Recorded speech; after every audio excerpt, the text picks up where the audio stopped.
UKLO 1 year masters. No IELTS required up to 5 years visa. High visa success rate. Congress పార్టీకి ఇప్పుడు నాగార్జున గారు target అయ్యారని చెప్పని అనుకోవచ్చా?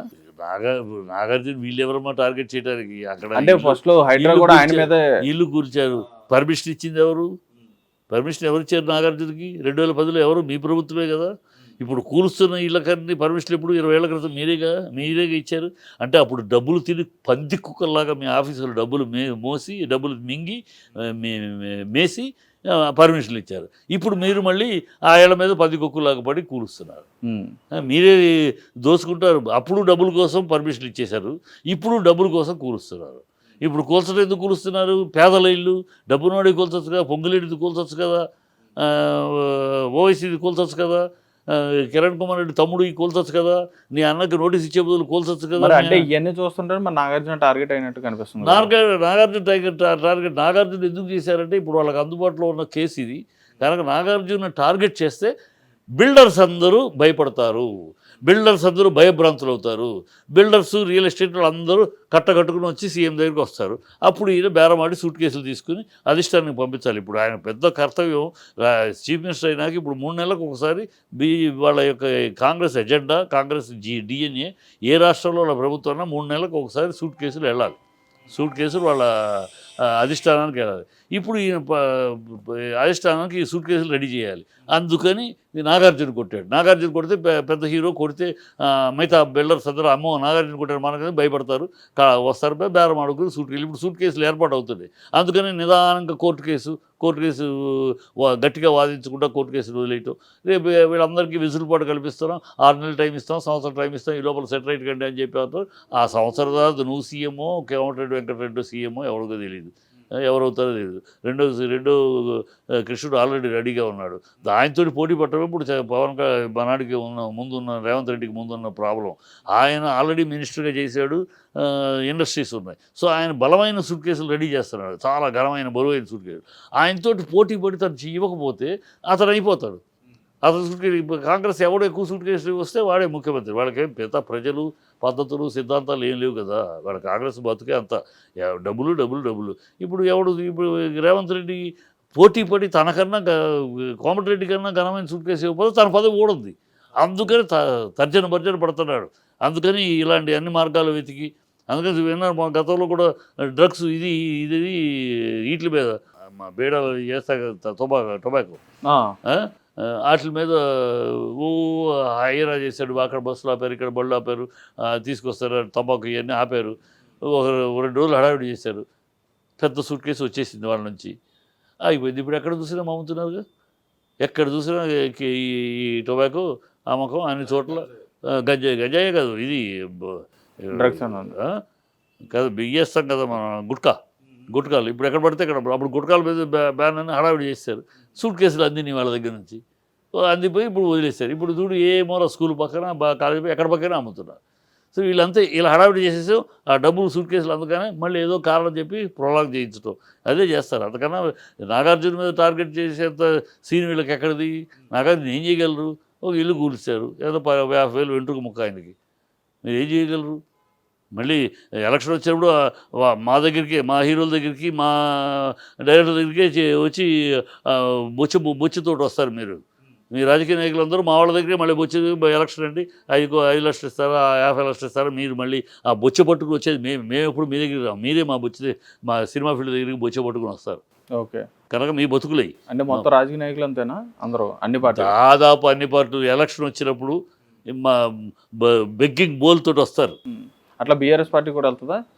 ఏ పార్టీకైనా ఎలక్షన్ అప్పుడు ఫండ్స్ కావాలి.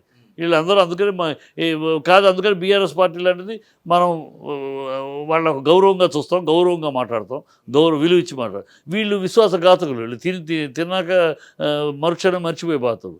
ఈ మిగతా వీళ్ళు తింటారు, మళ్ళీ విషం కక్కుతారు. రెండు విషం కక్కడం వీళ్ళే, మళ్ళీ తింటాం వీళ్ళే. ఈ దరిద్రపు చిల్లర అలవాటు వీళ్ళకు ఉంది. బీఆర్ఎస్కి అది లేదు. ఇచ్చారు, మాకు ఫండ్ ఇచ్చారు, ఓకే లీగల్గానే, అన్లీగల్ కాదు, లీగల్గా ఫండ్ ఇచ్చినప్పుడు వాళ్ళు మనకి ఇచ్చారు. ఎలక్షన్ మన ప్రజల మధ్యకి వెళ్తున్నాం, ఇచ్చారు కనుక వాళ్ళ గౌరవం ఇస్తున్నాం. కనుక వాళ్ళ తప్పులు సమర్థించం.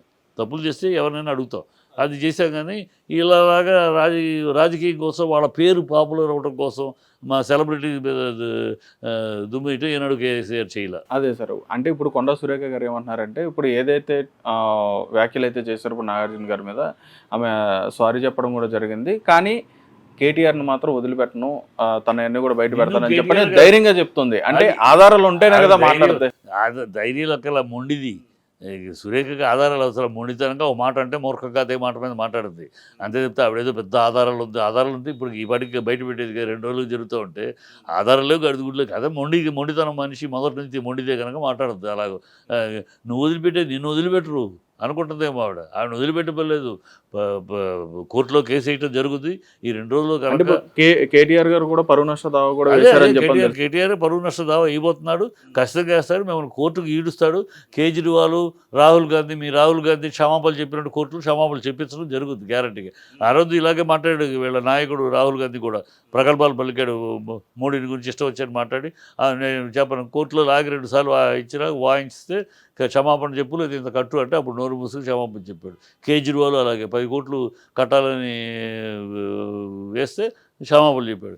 మీరు ఈ ప్రగల్భాలు మాట్లాడటం మీ పార్టీ మనుషులు, రాజకీయ మనుషులు అలవాటే. మాట్లాడటం తర్వాత క్షమాపణలు చెప్పటం, అది ఇప్పుడు గౌరవంగా క్షమాపణ చెప్తే ఆగిపోతుంది. లేకపోతే కోర్టుకు రాకటం గ్యారంటీ. నీ అంతు చూడటం, నువ్వు 10 మంది కోర్టు బోర్డులో నిలబడి క్షమాపణ చెప్పాల్సిన పరిస్థితి రావడం గ్యారంటీ. అయితే సార్, ఇప్పుడు మీరు అంటుంది ఏంటంటే మొత్తం అధిష్టానం మొత్తం కూడా క్షమాపణ చెప్పే విధంగా ఉండాలని చెప్పని అంటున్నారు. అంటే ఇప్పుడు ఈమె వ్యాఖ్యలు చేసేటప్పుడు అధిష్టానానికి తెలిసి ఉండదు అధిష్టానం ఎవరు అనరు. అధిష్టానం ఎందుకంటే ఈ కాంగ్రెస్ అధిష్టానం ఇదేదో అంటే ఏది వచ్చినా కానీ పైనుంచి వస్తుందని చెప్పన్నట్టు మాట్లాడతారు కాబట్టి. అంటే ఇప్పుడు వ్యాఖ్యలు చేసి కూడా అందరికీ తెలిసే ఉంటుంది. 9 నెలలుగా చూశారుగా, ఏదన్నా ఇక్కడ నుంచి పైకి వెళ్ళిందో అన్ని పైనుంచి కిందకు వస్తుంది.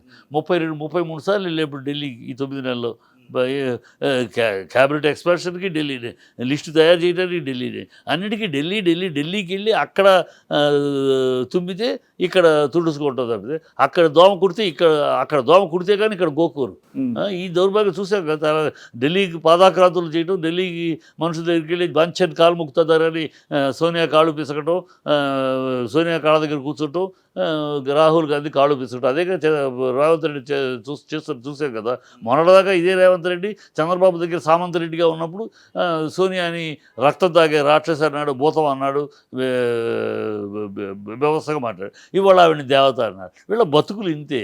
ఎక్కడ లక్ష్మని ఎక్కడికక్కడ ఏ అవసరాన్ని బట్టి ఆ సందర్భాన్ని బట్టి రంగు మారుద్ది, మాట మారుద్ది, సిద్ధాంతం మారుద్ది, నోరు మారుద్ది, అన్నీ మారుతాయి. కానీ వీళ్ళు మాట్లాడే మాటలు వీళ్ళు ఏదో అధిష్టానం స్పందిస్తుంది, అధిష్టానమే ఆ రీతిలో ఉంది. అధిష్టానమే ఆ దౌర్భాగ్య మాటలు మాట్లాడుతుంది. ఇవాళ రాహుల్ గాంధీ మాట్లాడి దేశంలో రాహుల్ గాంధీ మాటలు మాట్లాడి వింటున్నారు కదా. ఎన్ని తప్పుడు మాటలు సిక్కులు ఇది పెట్టుకోవడానికి ఇండియాలో ఎక్కడన్నా విన్నావా నువ్వు? ఎక్కడైనా హైదరాబాద్లో కూడా సిక్కులు ఉన్నారు. ఎవరన్నా టోపీ పెట్టుకోవడానికి భయపడటం, ఇబ్బంది పడటం విన్నావా? దౌర్భాగ్యం మాటలు మాట్లాడతాడు. భారతదేశం ఒక నేషనే కాదంటాడు. ఎవడో పాకిస్తాన్ వాడు మాట్లాడు రాహుల్ గాంధీ మాట్లాడతాడు. అన్నీ అతనికి అజ్ఞాని, అర్ధజ్ఞాని ఏం మాట్లాడతాడు. ఎవడు తర్వాత వాడు మనిషి పెట్రోడా ఒక మాట మాట్లాడతాడు. ఏమి సౌత్ ఇండియన్స్ ఏమో నీగ్రోస్ లాగా ఉంటారట, వీళ్ళేమో చైనా వాళ్ళలాగా ఉంటారట, ఈస్ట్ ఇండియా వాళ్ళు. ఏం మాట్లాడతారు? భారతదేశంలో అందరూ భారతీయులుగా ఉంటారు. వాళ్ళ రూపాలను బట్టి వాళ్ళు ఇలాంటి వాళ్ళు అలాంటి వాళ్ళు అని చెప్పడం వాళ్ళకే చెల్లింది, కాంగ్రెస్కే చెల్లింది. ఈ దౌర్భాగ్యం మాటలు మాట్లాడారు, చిల్లర మాటలు మాట్లాడి వాళ్ళు మాట్లాడతారు. అధిష్టానం దీనికి స్పందిస్తుంది, దీని మీద యాక్షన్ ఏమని సమర్థించుకుంటుంది. ఇంకా అధిష్టానం ఇంకా సమర్థించుకోవడం తప్పితే వాళ్ళకి అంత నీతి, అంత రీతి, అంత నిబద్ధత, అంత నిజాయితీ ఉందని నేను అనుకోవట్లేదు. వాళ్ళు ఏం చెప్పరు, వాళ్ళు ఇంకా సమర్థించుకుంటారు. వాళ్ళ నీచ ప్రవృత్తి అది. ఓకే సార్, అయితే ఇప్పుడు నాగార్జున గారి చివరిగా నాగార్జున గారికి సంబంధించి ఆయనకి సారీ చెప్పడం జరిగింది కాబట్టి అక్కడతో ఆయన కామ్ అవుతారని చెప్పని అనుకోవచ్చు. అది సరిపోద్దని చెప్పని అనుకోవచ్చు. సారీ సరిపోద్దా? చాలు. ఆయన నాగార్జున వీళ్ళలాగా పెంట మీద రాయటం అలవాట్లేదు. ఈ పెంట మీద రాయేస్తే మన మంచి బుద్ధి అలా ఆలోచిస్తాడు నాగార్జున. అయిపోయింది సారీ చెప్పారు, ఫర్గెట్, దాని గురించి మనం పీకు లాక్కోవసలేదు అని అదండి వదిలేస్తాడు. కానీ ఇక్కడ వదలటానికి కేటీఆర్ వదలటానికి లేదు. ఎందుకంటే కేటీఆర్ని అనేక అసభ్యంగా మాట్లాడేది. కేటీఆర్ విషయంలో అనేక అబద్ధాలు మాట్లాడేది. అతని వ్యక్తిత్వాన్ని అతను ఒక దరిద్రంగా పోర్ట్రే చేసింది. ఆయన డ్రగ్స్ అలవాటు చేస్తాడని, ఆయన వల్ల వీళ్ళు ఆయన కూడా విడిపోయారని, వాడారని చెప్పని కూడా ఆయన వ్యాఖ్యలు వాడారని, చేశారు. ఆయన డ్రగ్స్ అలవాటు చేస్తారు, ఆయన వల్ల అనేక మంది అమ్మాయిలు హీరోయిన్ భయపడి పెళ్లి చేశారు. భయపడి పెళ్లి, ఇలాంటి పిచ్చి నీచ నికృష్ట భ్రష్ట వ్యాఖ్యలు చేసింది కనుక దానికి ఆ అమ్మాయి సమాధానం చెప్పక తప్పదు, చెప్పిస్తాం చెప్పకపోయినా. కనుక నాగార్జున విషయం అనేసింది, నువ్వు లేదు క్షమాపణ చెప్పింది. ఇప్పుడు అందుకని అమలు కూడా అక్కడ రాహుల్ గాంధీకి డైరెక్ట్గా మెసేజ్ పంపించింది ఇది కరెక్ట్ కాదని. పంపించిగా బాబు అమలు పంపించిగా రాహుల్ గాంధీ ఎందుకు మరి రాహుల్ గాంధీ ఇంత స్పందించి ఇంత సంస్కారంగా మాట్లాడి వాడిని బట్టి రాహుల్ గాంధీని బట్టి వీళ్ళు రాహుల్ గాంధీ అంత చిల్లరతనంగా మాట్లాడటం అసహ్యంగా మాట్లాడటం బట్టే ఇక్కడ రేవంత్ రెడ్డి బట్టి వీళ్ళు. సో వాళ్ళకి ఆ సంస్కారం లేదు. కాంగ్రెస్కి ఏనాడు ఒక సంస్కారం లేదు. అందుకనే వాళ్ళు దొంగ హిందువులు, దొంగ భారతీయులు, దొంగ గాంధీలు, వాళ్ళు అన్నీ డబుల్ స్టాండర్డ్స్, అన్నీ హేయమైన అలవాట్లు, జనాలను మోసపుస్తూనే ఇన్నాళ్ళు వచ్చారు, ఇంకా అదే మోసపుస్తూలో ఉన్నారు. Okay sir, thank you sir, thank you so much. Hit TV app ని డౌన్లోడ్ చేసుకోండి. ఇందులో short news, live news, entertainment movies అన్ని అవైలబుల్ గా ఉన్నాయి. Please download hit TV app. Hit TV app. Hit TV యాప్ని ఫ్రీగా డౌన్లోడ్ చేసుకోండి.